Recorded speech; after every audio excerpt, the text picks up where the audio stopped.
Haoashi kaodak bendou Haoashi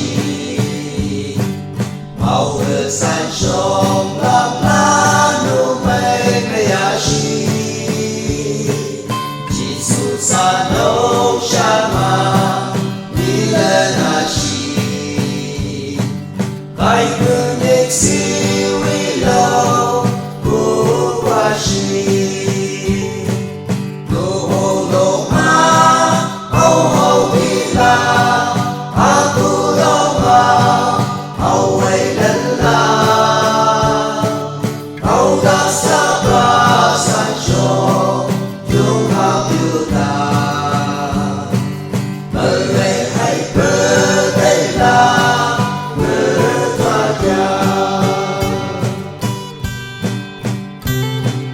chan yo Haoashi ni đi mừng ca u Haoashi cảm bộ kỳ bơ trong cô ni ôn Haoashi cô thì cô mơ cái đồ ở cô là bơ thôn na kỳ bơ cô thì sang hoặc là bơ nụ hồ lô ma hầu hầu đi ra a tu lo ma hầu hay lên la hầu đã sa ba san cho chúng ta yêu ta mơ ngày hay bơ đây là bơ thoa cha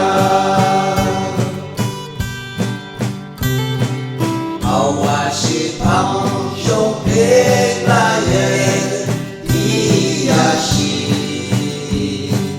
màu vừa sai trong cơ ma la linh từ Haoashi